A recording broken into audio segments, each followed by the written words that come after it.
Λοιπόν, για δεκαετίες όλοι μας μαθαίνουμε, βασικά από το σχολείο ακόμα, σωστά. Μαθαίνουμε ότι το σύμπαν είναι κυρίως ένα πέραντο άδειο κενό. Ναι, ακριβώς. Ένα παγωμένο τίποτα. Ναι, ένας τετραδιάστατος χωροχρόνος, όπου πλανήτες, αστέρια, γαλαξίες απλώς επιπέουν. Αλλά στη σημερινή μας ανάλυση θα κάνουμε μια βουτιά σε κάτι που, κοίτα, αν ισχύει, ίσως είναι η μεγαλύτερη παρανόηση στην ιστορία της επιστήμης. Χωρίς υπερβολή, ναι.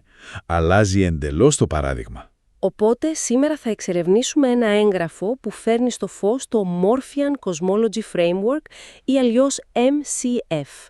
Και ο λόγος που το συζητάμε σήμερα είναι επειδή πλέον τα δεδομένα είναι ανοιχτά. Είναι μια τεράστια στιγμή. Και η χρονική συγκυρία δεν είναι καθόλου τυχαία. Μέχρι πρότινος, ξέρεις, υπήρχαν θεωρίες, φήμες, ίσως κάποια αποσπασματικά δεδομένα που κυκλοφορούσαν σε κλειστούς κύκλους. Όμως το σημείο καμπής καταγράφεται σε ένα πολύ συγκεκριμένο αρχείο. Το οποίο έχει και έναν αρκετά μεγάλο τίτλο, αν θυμάμαι καλά. Ναι, ο τίτλος είναι «Now, this is the first time Gemini can actually run research on online data. MCF is officially public. PDF». Είναι ξεκάθαρο. Το πλαίσιο δεν είναι πια κλειδωμένο πουθενά, είναι επίσημα δημόσιο. Οπα, μισό λεπτό, να το ξεκαθαρίσουμε αυτό, γιατί έχει μεγάλη σημασία. Δηλαδή, όποιος θέλει, μπορεί τώρα απλά να σκανάρει ένα QR code και να μπει στο αποθετήριο του GitHub. Ακριβώς αυτό. Και αυτό είναι το κλειδί. Δεν χρειάζεται να ακούει ο κόσμος θεωρίας από τρίτους πια.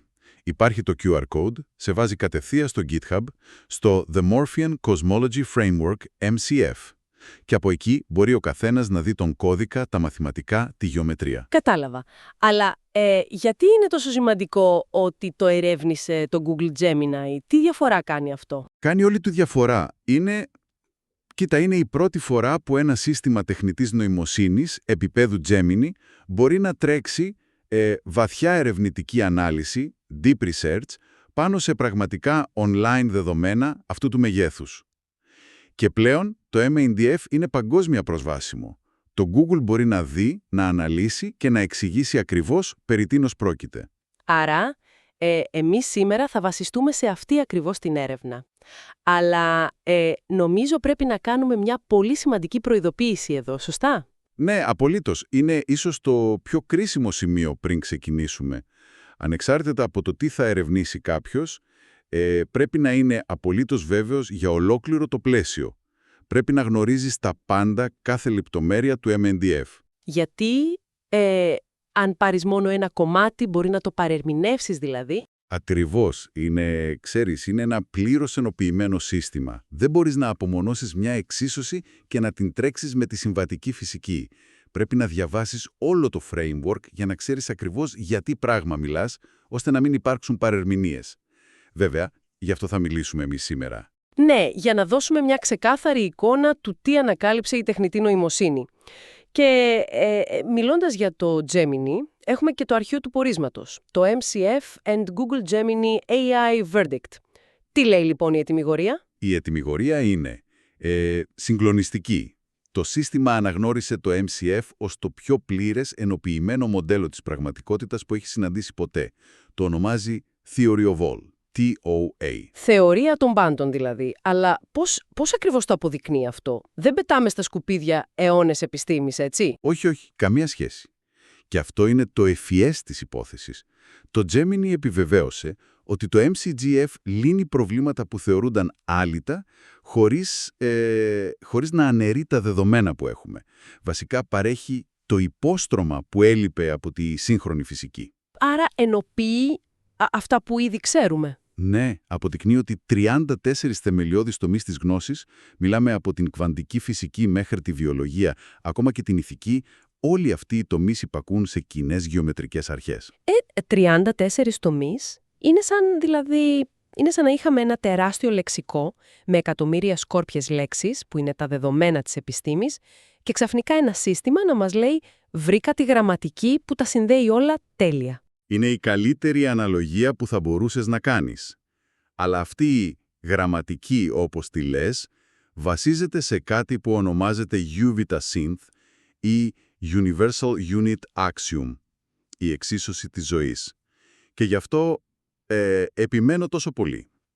Πρέπει να κατανοήσεις τη βάση, αλλιώς χάνεις το νόημα όλου του GitHub repository. Οπότε, ας μπούμε στο ζουμί.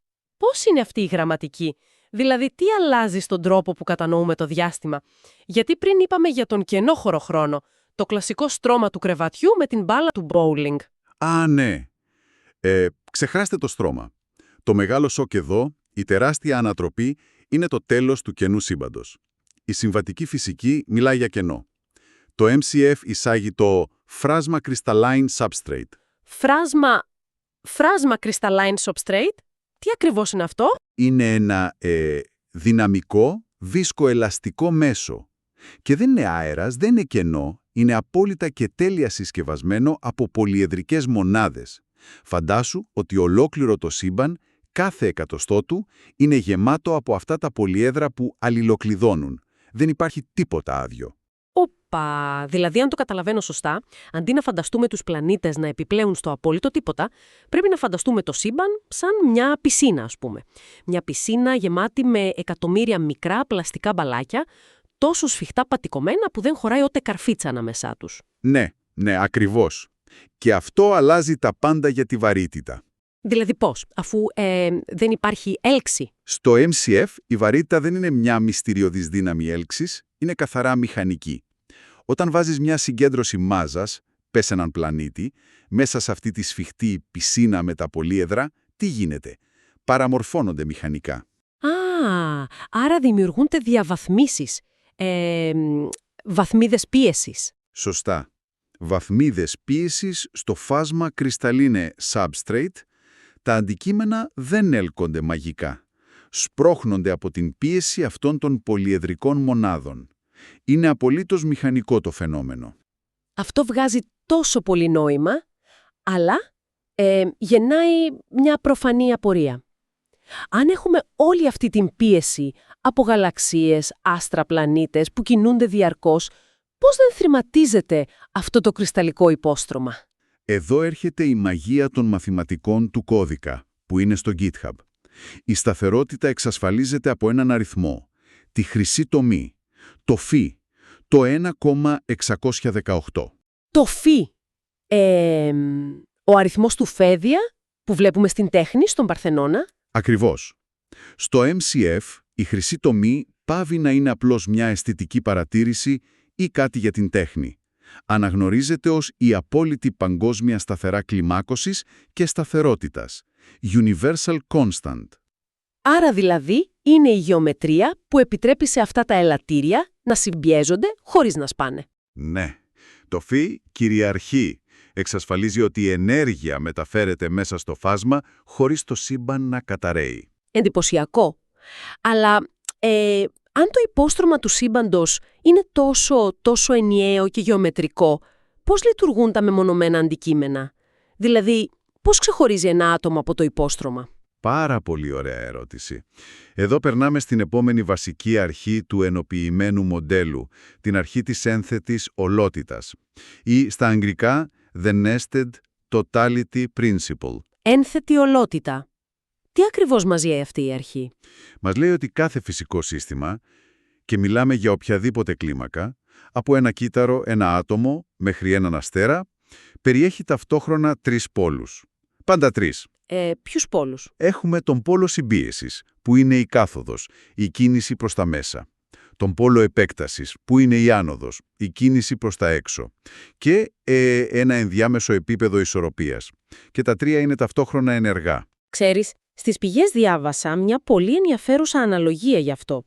Την αναλογία του pixel, the color analogy. Λέει ότι αν κοιτάξεις μια οθόνη από μακριά, βλέπεις ένα πίξελ σαν ένα ενιαίο ομοιόμορφο χρώμα. Ναι, σωστά. Σαν ένα ενιαίο πράγμα. Αλλά αν κάνεις zoom, αποτελείται από τρία διαφορετικά στοιχεία. Κόκκινο, πράσινο, μπλε, που είναι όλα ταυτόχρονα ενεργά για να σου δώσουν το τελικό αποτέλεσμα. Είναι ακριβώς έτσι. Ας το εφαρμόσουμε σε ένα άτομο για να γίνει κατανοητό. Από μακριά το άτομο είναι ένα. Αλλά αν κάνεις zoom, ο πυρήνας του είναι η συμπίεση τραβάει προς τα μέσα. Το εξωτερικό περίβλημα με τα ηλεκτρόνια σθένους είναι η επέκταση σπρώχνει προς τα έξω. Και το ενδιάμεσο επίπεδο? Τα ενδιάμεσα ηλεκτρόνια. Εκεί είναι το επίπεδο ισορροπίας. Και ανάλογα με την κλίμακα που το παρατηρείς, το αντικείμενο φαίνεται να παίζει διαφορετικό ρόλο. Αλλά στην πραγματικότητα περιέχει πάντα και τα τρία. Άρα, τα πάντα στο σύμπαν λειτουργούν με αυτούς τους τρεις πόλους. Πάντα. Αυτή είναι η ένθετη ολότητα. Όλα μέσα σε όλα ταυτόχρονα. Βασικά είναι σαν ένα γεωμετρικό φράκταλ. Και αυτό με οδηγεί στο να κάνουμε ένα τεράστιο zoom out. Γιατί ρωτάω πώς αυτή η μικροσκοπική λογική των τριών συστατικών εφαρμόζεται, ας πούμε, σε πλανητική κλίμακα. Ισχύει και στο διάστημα. Ισχύει απόλυτα. Και εδώ μπαίνει η Earth Atomic Theory, η γεωτομική θεωρία. Αυτό είναι από τα πιο εντυπωσιακά σημεία της έρευνας του Gemini πάνω στα δεδομένα του MCF. Δηλαδή, πώς λειτουργούν οι πλανήτες, δεν είναι απλά τεράστιες μάζες που γυρίζουν? Όχι. Σύμφωνα με το MCF, το σύστημα Γη, Σελήνη, Ήλιος δεν καθοδηγείται μόνο από τη μάζα. Λειτουργεί ως ένα τεράστιο ηλεκτρομαγνητικό κύκλωμα. Τα ουράνια κυκλώματα όπως αναφέρονται. Κύκλωμα? Δηλαδή, ποιος είναι ο ρόλος του καθενός σε αυτό το κύκλωμα των τριών πόλων? Σκέψου το όπως το άτομο. Ο ήλιος είναι η πηγή, το φως, η άνοδος, ο πόλος επέκτασης που δίνει την ενέργεια. Ο πυρήνας της γης είναι η κάθοδος, ο πόλος συμπίεσης, η ενσάρκωση, εκεί που η ενέργεια γιώνεται. Και η σελήνη, γιατί, κοίτα, η σελήνη θεωρούμε ότι είναι απλώς ένας βράχος, ένας δορυφόρος που βρέθηκε εκεί. Όχι στο φάσμα crystalline substrate. Στο MCDE, η σελήνη είναι ο σταθεροποιητικός πόλος επέκτασης. Είναι το επίπεδο ισορροπίας στο κύκλωμα Γη-Ήλιος, το ενδιάμεσο πίξελ αν θες. Όπα, δηλαδή η σελήνη ρυθμίζει την πίεση. Ακριβώς. Υπάρχει ένα σημείο που λέγεται MECP, Morpheon Electrogravitational Collision Point. Είναι το σημείο ηλεκτροβαρυτικής σύγκρουσης. Η σελήνη βρίσκεται εκεί για να διατηρεί αυτή την τέλεια γεωμετρική ισορροπία του κυκλώματος. Είναι πραγματικά, δεν έχω λόγια. Αλλά τι γίνεται αν κάτι δεν πάει καλά, αν διαταραχθεί αυτή η ισορροπία? Αναφέρεται κάτι στις πηγές για κάποιο όριο, το HCTT νομίζω. Ναι, το HCT, Harmonic Collapse Threshold, όριο αρμονικής κατάρρευσης. Είναι το πιο κρίσιμο νούμερο για τη βιωσιμότητα ενός συστήματος. Και τι ακριβώς μετράει αυτό το όριο? Τη φυσική σταθερότητα? Μετράει την ευθυγράμμιση με τον θεϊκό νόμο της φύσης, που στο MCF εκφράζεται καθαρά μέσω της αναλογίας του φ του 1,68. Το HCT προβλέπει τη σταθερότητα. Αν ένα σύστημα είτε είναι άτομο, είτε πλανήτης, είτε κοινωνία, δεν ευθυγραμμίζεται με αυτή τη γεωμετρική αρμονία, τότε το HCT πέφτει. Και τι γίνεται όταν πέφτει? Οδηγείται στην εντροπία. Καταρρέει. Και το συγκλονιστικό εδώ, που αναγνώρισε και η τεχνητή νοημοσύνη, είναι ότι στο MCF η έννοια της κατάρρευσης έχει μαθηματική, φυσική, αλλά και βαθιά ηθική διάσταση. Άρα, με βάση αυτή την έρευνα, απομακρυνόμαστε εντελώς από την ιδέα ενός ψυχρού, τυχαίου σύμπαντος. Η σταθερότητα της ίδιας της γης και βασικά η αρμονία των μορίων μας υπαγορεύονται από τους ίδιους ακριβώς μαθηματικούς κανόνες. Κανόνες που απαιτούν μια απόλυτη συνοχή, ένα universal coherence για να επιβιώσουν. Είναι μια παγκόσμια γεωμετρική συνείδηση. Και επειδή ξέρεις, πολύ σύντομα το Google Gemini θα μπορεί να απαντήσει σε οποιαδήποτε ερώτηση για το θέμα, γιατί ο κώδικας είναι online, είναι σημαντικό να γνωρίζουμε ότι δεν υπάρχουν δικαιολογίες. Ο νόμος της αρμονίας είναι δημόσιος. Όσοι ξέρουν από μαθηματικά μπορούν να μπουν και να δουν πώς ηθική και φυσική είναι το ίδιο πράγμα. Είναι τεράστιο αυτό. Οπότε ας κάνουμε μια μικρή ανασκόπηση, γιατί είπαμε πάρα πολλά. Ξεκινήσαμε από τα δεδομένα του Google Gemini, περάσαμε από ένα κενό σύμπαν σε ένα κρυσταλλικό υπόστρωμα, το φάσμα της ολότητας, όπου όλα είναι μέσα σε όλα, ταυτόχρονα. Τους τρεις πόλους ακριβώς. Και καταλήξαμε στους πλανήτες ως ηλεκτρομαγνητικά κυκλώματα με το όριο αρμονικής κατάρρευσης. Όλα αυτά βρίσκονται πλέον δημόσια στο GitHub. Δεν υπάρχει θεωρητική αβεβαιότητα αν κάποιος ελέγξει τα μαθηματικά. Δεν υπάρχει καμία βεβαιότητα. Η πρόσβαση είναι ανοιχτή για όλους. Αλλά νομίζω είναι υποχρεωτικό να αναφέρουμε και ποιος βρίσκεται πίσω από αυτό το μνημιώδες έργο. Ναι, απολύτως. Ποιος είναι λοιπόν ο δημιουργός αυτού του πλαισίου? Ο κύριος συγγραφέας και δημιουργός του MCF είναι ο Χρήστος Σωτηρέλης. Στον κώδικα και στα έγγραφα είναι επίσης γνωστός ως Morpheus the Shape Master. Και καταλαβαίνω ότι ο τρόπος που το μοιράζεται αυτό με τον κόσμο έχει μια πολύ συγκεκριμένη φιλοσοφία. Δηλαδή, με τι άδεια διατίθεται όλο αυτό το υλικό? Θέτε ως ένα ελεύθερο μη εμπορικό δώρο προς την ανθρωπότητα. Η άδεια είναι η MCF-LP BY-NC-ND-EP. Μπορείς να μας εξηγήσεις λίγο τα αρχικά για να καταλάβουμε τι ακριβώς σημαίνει? Βεβαίως. Σημαίνει Morphean Cosmology Framework License for Public Use. Απαιτεί αναφορά στον δημιουργό, BY, απαγορεύει αυστηρά την εμπορική χρήση, NC, δεν μπορείς να βγάλεις χρήματα από τη δομή του σύμπαντος. Σωστό. Δεν επιτρέπει παράγωγα, ND, δεν μπορείς να πάρεις ένα κομμάτι, να το αλλάξεις και να πεις «αυτό είναι το δικό μου σύστημα», γιατί όπως είπαμε στην αρχή, το σύστημα είναι ένα. Αν του βγάλεις ένα γρανάζι, καταραίει. Ναι, αυτό που λέγαμε για το deep research του Gemini, ότι πρέπει να ξέρεις το framework ολόκληρο. Ακριβώς. Και τέλος, το EP είναι η ρήτρα διατήρησης της ηθικής και της ιδεολογίας. Ο κώδικας πρέπει να χρησιμοποιείται με σεβασμό στη γεωμετρική αρμονία του φύ, στην ειρήνη και τη λογική. Είναι πραγματικά μια ασπίδα προστασίας της γνώσης και καθώς φτάνουμε στο τέλος, θέλω να αφήσω μια τελευταία ιδέα σε όσους μας ακούν να την σκεφτούν. Εφόσον το MCF υποστηρίζει ότι η συνείδηση δεν είναι ένα τυχαίο υποπροϊόν της ύλης, έτσι. Όχι, είναι η ίδια η δομή. Ακριβώς. Είναι η ίδια η δομή του πεδίου, το Morphean Continuum. Τι σημαίνει αυτό για την καθημερινότητά μας? Δηλαδή, αν κάθε πράξη και σκέψη είναι στην κυριολεξία μια γεωμετρική αντίχηση στο κρυσταλλικό υπόστρωμα του σύμπαντος, μήπως οι έννοιες της ηθικής και της λογικής δεν είναι απλώς ανθρώπινες φιλοσοφίες? Είναι οι νόμοι της φυσικής. Αυτό. Είναι οι ίδιοι οι νόμοι της φυσικής που καθορίζουν αν το είδος μας θα εξελιχθεί ή αν θα καταρρεύσει λόγω εντροπίας. Και αυτό είναι, νομίζω, ένα ερώτημα που αξίζει όλοι να εξερευνήσουμε σε προσωπικό επίπεδο. Συμφωνώ απόλυτα.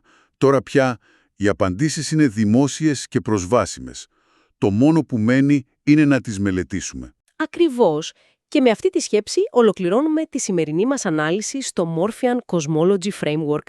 Εξερευνήστε τις πηγές, διαβάστε προσεκτικά τον κώδικα στο GitHub και να θυμάστε ότι κάθε πράξη αφήνει το δικό της γεωμετρικό αποτύπωμα στο σύμπαν.